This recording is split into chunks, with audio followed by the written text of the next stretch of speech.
دانیال عزیز صاحب یہ بتائیں، ڈاکٹر صاحب نے کہا کارٹلائزیشن نہیں ہونی چاہیے، سمپل سی بات ہے تاکہ لوگ سمجھ جائیں، آٹا، چینی، دالیں، بڑی بڑی شوگر ملیں چند لوگوں کے پاس ہیں، گندم کون خریدتا ہے سستے ریٹ پہ مہنگی کر کے بیچتا ہے، تو اثر عوام پہ پڑنا ہے، یہ کون لوگ ہیں جن کو ریاست قابو نہیں کر سکتی؟ جی یہ اس میں کوئی شک نہیں کہ جہاں تک گورنمنٹ فنڈز انوالوڈ ہیں اس میں شوگر انڈسٹری نے ہمیشہ کوئی نہ کوئی مارات لینے کا ترکیب بنا رکھی ہوتی ہے، اور اس کے ساتھ ساتھ جو آٹے کی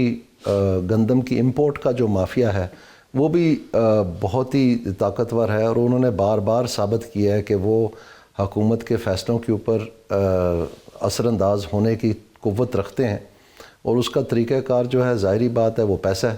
اور ہمارے جو افسران میں گرامی ہیں وہ ایسے لگتا ہے کہ ان نجی کمپنیوں کے بورڈ روم میں بیٹھ کے حکومتی پالیسی بناتے رہتے ہیں،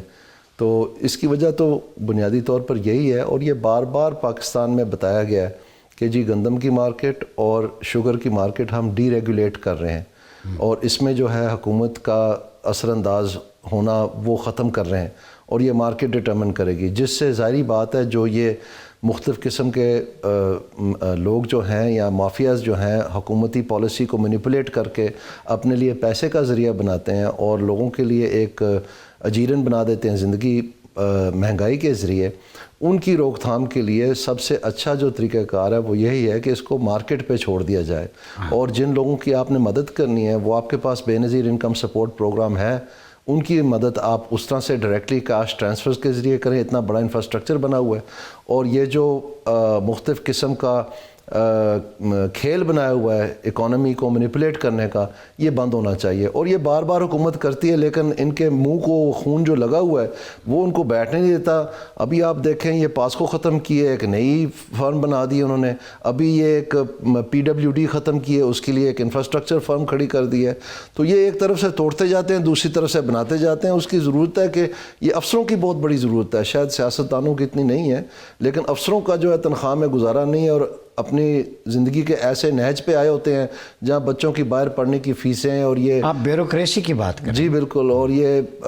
گھروں کے لینٹر ڈلوانا اور ان کے باتھ روم کی فٹنگیں جو ہے دبئی جا کے خریدنا، یہ بڑے فیشن ہے ماشاءاللہ۔ عام آدمی کے خون پسینے سے یہ سارا کچھ جی بالکل ایسے ہی ہوتا ہے جی، اور کوئی باہر روس سے تو نہیں لے کے آتے، یہیں سے لیتے ہیں۔ دانیال عزیز صاحب، ان کا یہ کہنا ہے ڈاکٹر صاحب کا ایک قسم کا عذاب ہے، آزمائش ہے یہ حکمران، حدیث میں بھی ہے کہ اللہ تعالیٰ جب آزمائش میں مبتلا کرتا ہے تو تمہیں فتنوں میں تو حکمرانوں کی وجہ سے بھی کرتا ہے، بدترین حکمران مسلط کرتا ہے جن کی وجہ سے۔ زکوٰۃ کی ڈاکٹر صاحب نے بات کی 2.5% ہے، ہمارے ملک میں اعتبار ہی نہیں، اکثر لوگ بینک سے نکلوا لیتے ہیں کرنٹ اکاؤنٹ والے، یا پھر جو گورنمنٹ کے پاس جاتی ہے فری اینڈ فیئر ڈسٹریبیوشن نہیں ہوتی۔ کل میں کیلکولیشن کی رپورٹ دیکھ رہا تھا، وہ کہہ رہے ہیں کہ اگر صرف زکوٰۃ فیئر ڈسٹریبیوشن کر لے ریاست 70% مسائل ختم ہو جائیں گے۔ آپ ایگری کرتے ہیں؟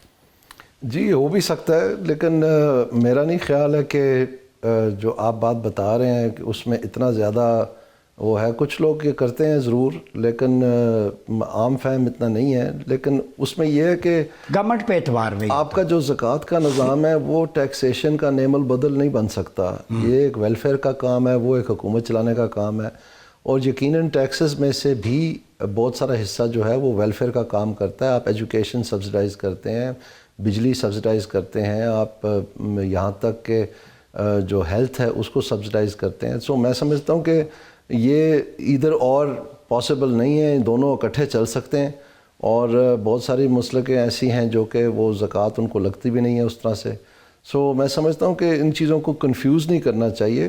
فوکس اس بات پہ کرنا چاہیے کہ کتنے لوگ ہیں جو مستحقین ہیں، ان کے لیے کس قسم کا بندوبست کیا جا رہا ہے، تو یہ میرے خیال میں زیادہ غور و فکر کا ہے۔ اکیلا زکوٰۃ کو اگر دیکھا بھی جائے، فرض کریں آپ کی جو بات ہے اس کو آگے بڑھائیں، تو یہ دیکھا جائے کہ ٹیکس میں سے کتنا حصہ مثلاً 600-800 ارب روپے جو ہیں ہر سال وہ بے نظیر انکم سپورٹ پروگرام میں ہم تقسیم کر رہے ہیں، تو کیا اگر آپ کے کہنے کے مطابق زکوٰۃ پوری ہو جاتی اور یہ لوگ نہ وڈرا کرتے تو کیا وہ 800-900 ارب بن جاتا؟ میرا کہنے کا مقصد یہ ہے کہ ٹیکسیشن پھر بھی آپ کو استعمال کرنی پڑے گی، یہ واحد راستہ نہیں ہے جو، لیکن ٹیکسیشن کی دانیال صاحب آؤٹ پٹ ہونا، ٹیکس بھی ہم سے لیا جاتا ہے آپ سے، لیکن اس کا پراپر یوٹیلائزیشن بھی تو نہیں ہوتا نا۔ جی آپ درست کہہ رہے ہیں، اس میں بہت سارے لیکیجز ہیں، بہت ساری ویسٹیج ہے، ٹیکس کلیکشن میں بھی بہت ساری لیکیجز اور ویسٹیج ہیں، لیکن میں اور طرف آپ کو غور دلوا رہا تھا کہ خالی جو زکوٰۃ کا ہے وہ شاید محصولات بھی ضروری ہیں، وہ شاید ناکافی ہوگا آپ کے مقاصد حاصل کرنے کے لیے۔ دانیال عزیز صاحب، جو بات ہے ہولڈ نہیں کرنے کی، وفی اموالہم حق للسائل، نے آیت پڑھی والمحروم، قرآن کہتا ہے لکی لا یکون دولت بین الاغنیاء منکم، کہ تاکہ دولت تمہارے چند امیروں یا خاندانوں میں مقید نہ ہو، اس کو سرکولیٹ کرو۔ اتنا خوبصورت دریال صاحب دین کس کے پاس ہوگا، ویلفیئر ماڈل، آسانی کی بات کی گئی ہے، آپ اس کے بارے میں کیا کہتے ہیں؟ جی میرے خیال میں بہت ہی عمدہ اقدام ہے اور اس کے اوپر عمل درآمد کرنے کی ضرورت ہے، اور اس میں اللہ تعالیٰ کی راہ میں اور عوام کی، ان کے بنائے ہوئے بندوں کی راہ میں جتنا بھی آپ خرچ کریں گے، عموماً دیکھا گیا ہے کہ اللہ اس کو بڑھا کے ہی واپس کرتا ہے، نہ صرف آپ کی مال اور دولت میں بلکہ آپ کی عزت میں، آپ کی شہرت میں، اور آپ کو ایک مشعل راہ کا کردار ادا کرنے کے لیے کسی کو اللہ تعالیٰ توفیق عطا کرتا ہے، لیکن جو کر سکتا ہے، جو جن کو توفیق ہے وہ ضرور کریں، بڑی اچھی بات ہے۔ اچھا یہ بتائیں، آج کل بڑا وائرل ہے، ہمارے حکمران ٹھیلے پہ رک جاتے ہیں، خود کافی چائے غریبوں کے ساتھ بنا لیتے ہیں، بچیوں کے ساتھ پکچر بنوانا ٹکٹا، کیا اس سے عام آدمی کی یا اس کی ضروریات پوری ہو جائیں گی؟ نہیں، یہ میں اس کو سستی شہرت کے زمرے میں ڈالتا ہوں، اور یہ ہمارے انفارچونیٹلی جو لیڈران گرامی ہیں انہوں نے ایک نئے زور و شور سے اس کا پیچھا کیا، یہاں تک کہ مختلف قسم کے نام پڑ گئے ہیں، جیسے ایک تصویر اعلیٰ نیا نام پڑ گیا وزیر اعلیٰ کی جگہ۔ کون سا تصویر اعلیٰ؟ تصویر اعلیٰ، وزیر اعلیٰ کی جگہ؟ جی وزیر اعلیٰ کی جگہ، اتنی مطلب وہ سب بناوٹی، مطلب وہ اگر ایک دفعہ وہ نہ پسند آئے تو دو تین دفعہ اس کو دکھانے کے لیے کہ یہ جو ہے نا اصل میں ہے، لیکن وہ سب بناوٹی ہوتا ہے۔ تو یہ میرے خیال میں جب ہم دیکھتے ہیں کہ 60 صفحے کے اخباروں میں اشتہار آنے شروع ہو جائیں جن میں